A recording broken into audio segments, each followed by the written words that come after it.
नमस्कार दोस्तों, और कैसे हो? बढ़िया हो? चलो आज बात करते हैं एक नए वीडियो के साथ। और आज का नया वीडियो होगा अपना राजस्थान की संस्कृति, उससे संबंधित। और संस्कृति की अगर बात करें तो हम बात करेंगे त्योहारों की। तो आज का टॉपिक होगा अपना त्योहार। बात राजस्थान की करते हैं तो संस्कृति बहुत ही अहम है। और उसमें संस्कृति में अगर बात करें ना, त्योहारों की बात करेंगे तो त्योहारों की अगर बात करें तो त्योहार महत्वपूर्ण भूमिका अदा करते हैं अपने भावनाओं में। तो इसका मतलब ये हुआ कि मनुष्य का विकास मानसिक, भावात्मक, आध्यात्मिक हर तरीके से होना चाहिए। और तो भावात्मक विकास कब होगा? जब हमें त्योहारों के बारे में जानकारी होगी। तो आज हम बात करेंगे त्योहारों की। लेकिन त्योहारों की अगर बात करें ना तो थोड़ा सा कैलेंडर को समझना होगा अपने को, थोड़ा सा कैलेंडर को समझना होगा। और कैलेंडर को समझें तो कैलेंडर के नाम से बात याद आती है कि कैलेंडर में तो जनवरी, फरवरी, है ना, अब सारे थोड़ी बताएंगे, दिसंबर तक, है ना, ये मंथ चलते हैं। ये जिस कैलेंडर में चलते हैं ना, उस कैलेंडर को क्या नाम दिया गया? उस कैलेंडर को दिया गया ग्रेगोरियन कैलेंडर। क्या नाम दिया गया? Gregorian calendar.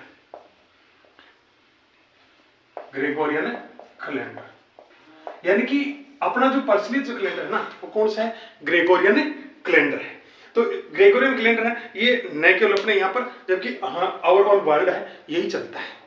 ठीक है, अब हम तो भारतीय हैं, हम इसको अपना रहे हैं। क्यों? क्योंकि हम समायोजन में विश्वास करते हैं, हम किसी के साथ समायोजित हो जाते हैं, इसलिए हमने ग्रेगोरियन कैलेंडर को अपना रखा है। ठीक है, ग्रेगोरियन कैलेंडर को अपना रखा है। तो हम क्या कर रहे हैं? हम बात करते हैं अपने शक संवत की। शक संवत की। शक संवत को राष्ट्रीय संवत कहा गया है। क्या कहा गया? राष्ट्रीय संवत कहा गया। तो प्रश्न पूछ ले, राष्ट्रीय संवत कौन सा है? तो शक संवत। ठीक है, एक आता है विक्रम संवत, एक आता है विक्रम संवत। विक्रम संवत, इन दोनों को समझने का प्रयास करेंगे। शक संवत क्या है और विक्रम संवत क्या है, दोनों को हम समझने का प्रयास करेंगे। पहले हम बात करते हैं शक संवत की। तो शक संवत है ना, ये कब प्रारंभ हुआ, कब से लागू किया गया? तो ये 22 मार्च, कितनी मार्च? 22 मार्च 1957 को अपनाया था। इसको क्या किया? अपनाया था। 22 मार्च 1957 को शक संवत को अपनाया गया था। ठीक है, लेकिन शक संवत प्रारंभ कब होता है? तो प्रारंभ कब होता है ये भी बात करेंगे। इससे पहले हम थोड़ी सी बात कर लेते हैं विक्रम संवत की।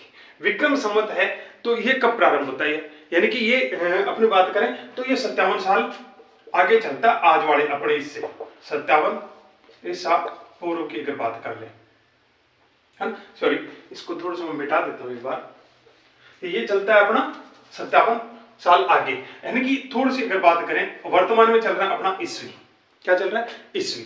ईस्वी से आगे कर देते हैं हम संवत। कौन सा? विक्रम संवत को। किसको? विक्रम संवत को कर दिया। ठीक है, अगर इससे पीछे चले तो हम कर देते हैं शक संवत को। किसको? शक संवत। शक संवत में अगर मान के चलते हैं, वर्तमान जो स्थिति है वो अपने चलते हैं ईस्वी से। वर्तमान की बात करें तो ये ईस्वी के आधार पर चलता है। ईस्वी के आधार पर चलता है तो इसमें अगर हम प्लस कर दें 57 तो बन जाएगा अपना विक्रम संवत। और इसमें अगर माइनस कर दें 78, इसको माइनस कर दें तो बन जाएगा अपना शक संवत। बात समझ में आ रही होगी? यानी कि अब अगर बात करें तो हम बात कर लेते हैं, अभी चल रहा है 2026। कौन सा चल रहा है? 2026 ईस्वी चल रहा है। ईस्वी है ना? हाँ, तो ईस्वी चल रहा है। तो इस ईस्वी 2026 में अगर 57 जोड़ दें, यानी कि प्लस 57 कर दें तो क्या निकलेगा? 6 7 13, 5 2 7 1 8 आ गया, तो हो गया 2083 विक्रम संवत है। ठीक है, और इसमें से अगर माइनस 78 कर दें तो आ जाएगा शक संवत, यानी कि ईस्वी से शक संवत 78 वर्ष पहले। ठीक है, अब बात करें कि इन दोनों में क्या मतलब तालमेल है। तो दोनों में तालमेल की अगर बात करें ना तो इन दोनों का अंतर पूछ लिया जाता है। अंतर किसका? शक और विक्रम, दोनों का अंतर पूछ लिया जाता है। तो इसका मतलब ये तो 78 है, और ये हो गया 57 प्लस, यानी कि इन दोनों को प्लस करो, इसको प्लस माइनस मैथमेटिकल ट्रिक में मत जाना, दोनों को प्लस करो, दोनों को प्लस करेंगे तो 135 आता है, यानी कि 135 साल का अंतर है इन दोनों में। कितने साल का अंतर आता है दोनों का? अब प्रश्न पूछ लिया जाए शक संवत और विक्रम संवत में कितने साल का अंतर है, तो ये 135 साल का अंतर इसके अंदर आता है। तो एक ये हो गई। दूसरी बात, अब विक्रम संवत जो है ना, इसको हम हिंदू संवत मानते हैं। क्यों? अरे विक्रम नाम की हुआ है हिंदुआ में, तो हाँ, तो हिंदुआ में होता हिंदू ही हो गया, तो हिंदू संवत हो गया। शक हुआ है शक हिंदुआ में नाम कोई ना, शक शीत विदेशी थे ना, है ना, तो ये इसका मतलब ये शक काल की बात करते हैं। ठीक है, तो ये था अपना थोड़ा सा इसके बारे में। अब हम बात करेंगे कि हमारे जो त्योहार जो आते हैं ना, हमें तो मुख्य टॉपिक क्या है? त्योहार है, और त्योहार है तो अपने त्योहारों की अगर बात करेंगे ना, तो हम बात करेंगे इस हिंदू संवत वाले की, है ना। तो हम अब बात करेंगे कि कौन सा महीने में कौन सा त्योहार आता है। तो हम पहले महीनों की बात करते हैं, इसलिए इसको एक बार थोड़ा सा मैं मिटा देता हूं। ठीक है, तो अभी हमने शक संवत और विक्रम संवत की एक स्लाइड में हमने देखा कि वो किस प्रकार से काम कर रहे थे, कैसे कैसे स्टार्ट हुआ। ठीक है, तो अब बात करेंगे हमने हिंदू माह की। किसकी बात करेंगे? हिंदू माह, यानी कि हिंदू महीना, हिंदू महीने की बात करेंगे। हिंदू महीने कौन कौन से हैं? यही चैत बैसाख जेठ साठ सावन भादो आसो कार्तिक माघ पो माह फागण, यही वह। चूक तो कौन गयो? चूक गयो अपन दोबारा देख लेंगे कौन चूक गयो मैं।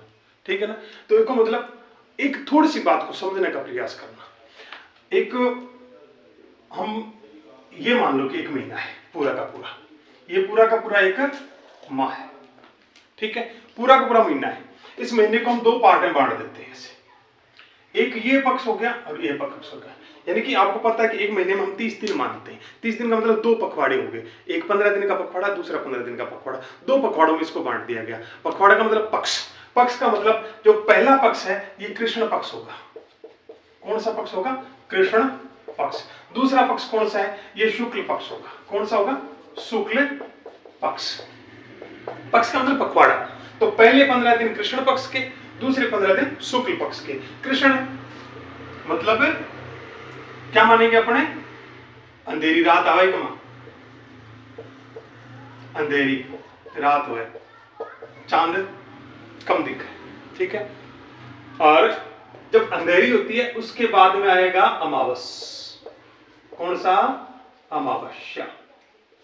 ठीक है, अमावस्या तो गलती लिख दियो, सही लिखो तो सही लिख देते हैं अमावस्या। ठीक है, ये अमावस्या था, यानी कि महीने के बीच में आता अमावस्या। इसका मतलब आगे अगर त्योहार, आगे अगर तिथि अमावस्या आ रही है तो इसका मतलब हम कृष्ण पक्ष में चल रहे हैं, और अमावस्या के बाद हम चलेंगे शुक्ल पक्ष में, यानी कि यहां आ जाती है पूर्णिमा। क्या आ जाता है?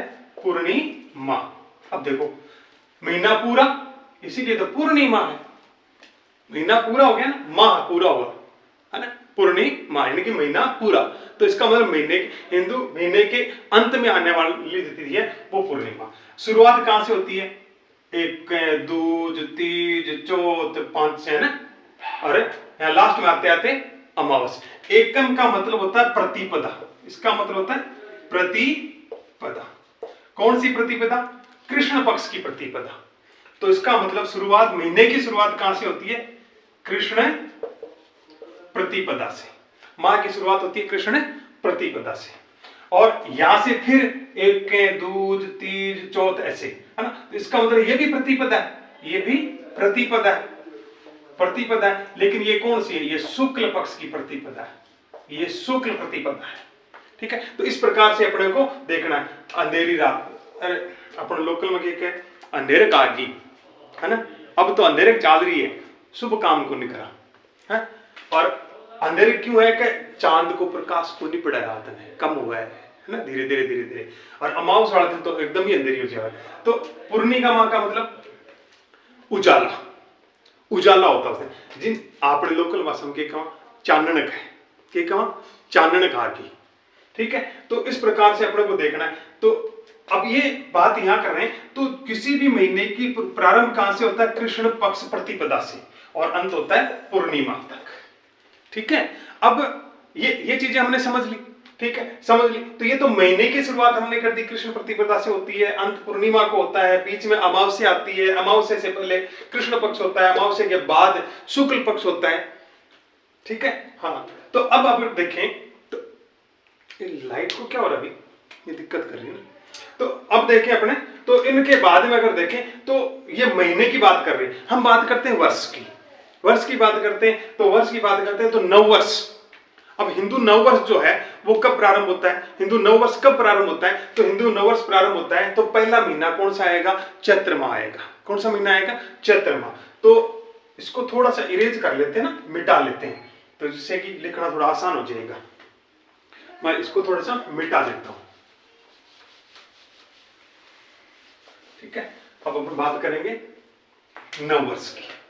कौन सा नववर्ष, हिंदू नववर्ष। हिंदू नववर्ष प्रारंभ यानी कि शुरुआत, शुरुआत या प्रारंभ, प्रारंभ कब से, चैत्र माह से, चैत्र माह से प्रारंभ होता है। हिंदू नववर्ष कब प्रारंभ होता है, शुरुआत कब होगी हिंदू नववर्ष की, चैत्र माह से। चैत्र माह में भी कौन सा, चैत्र माह की भी प्रतिपदा, प्रतिपदा। सर प्रतिपदा तो दो है एक महीने में, है ना, दो है ना, एक तो शुक्ल और एक कृष्ण। तो ये शुक्ल प्रतिपदा से होता है, शुक्ल प्रतिपदा। इसका मतलब ये हुआ कि चैत्र माह आधा चला गया, उसके बाद में नया वर्ष लगता है। कृष्ण शुक्ल पक्ष की प्रतिपदा से नववर्ष की शुरुआत होती है, ठीक है।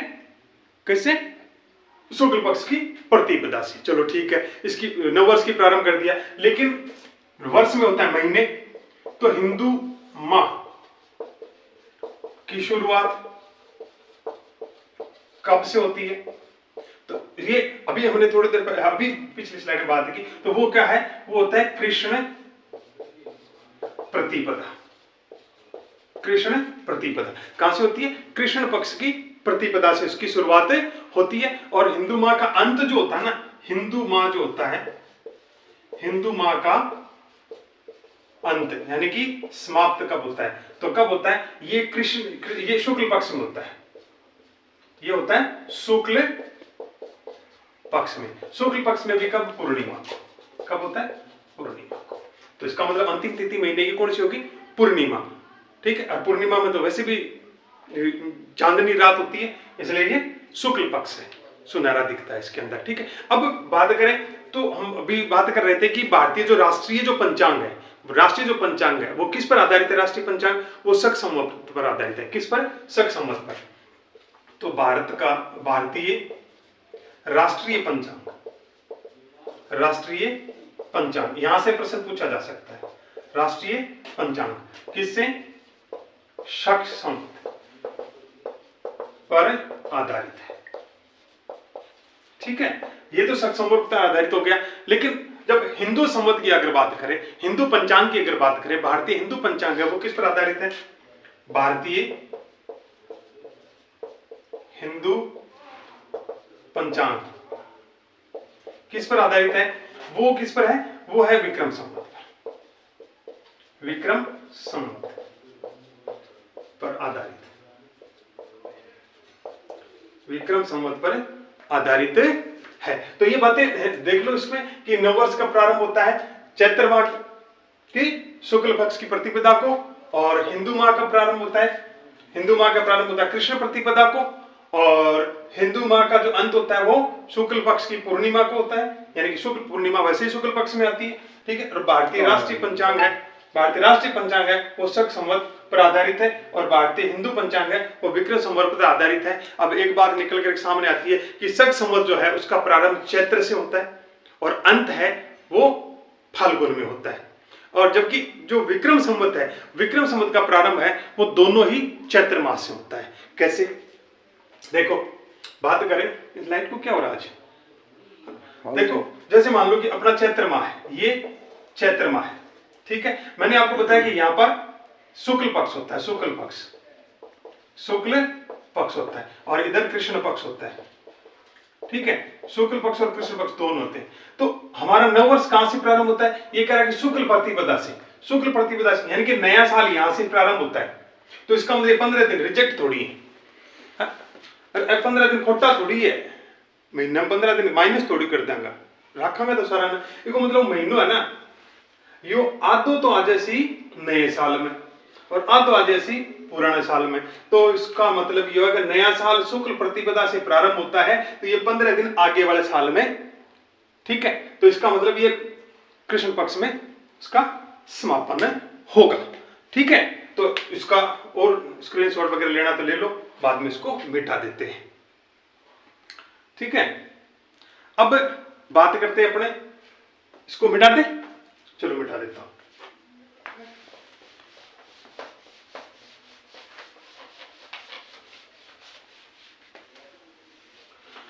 डस्टर से साफ नहीं होता है, थोड़ा ब्लैक रह जाता है, इसलिए इसका इस्तेमाल करना पड़ता है कपड़े का, ठीक है। अब बात करते हैं हिंदू माह की। हिंदू माह के अंदर कौन कौन से महीने आते हैं, हिंदू माह है वो कौन कौन से हैं?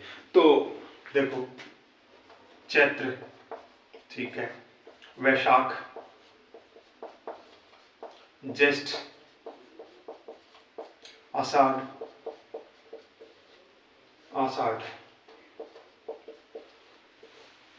श्रावण, भाद्रपद, आश्विन, अश्विनी आता है ना इसके बाद में, हाँ अश्विनी आता है, कौन सा आता है? अश्विन, अश्विन, अश्विनी बाद में कार्तिक, कार्तिक, मार्गशीर्ष,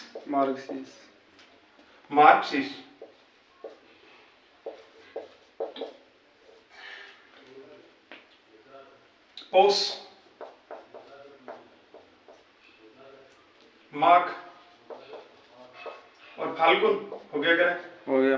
कोई रुक ना जाए, बीच में रह ना जाए। फाल्गुन के ना लिखना, 1 2 3 4 5 6 7 8 9 10 11 और 12, ये हैं हिंदू महीने, और ये तो वास्तविक नाम ऐसे हैं। और अपने बोलते हैं कैसे?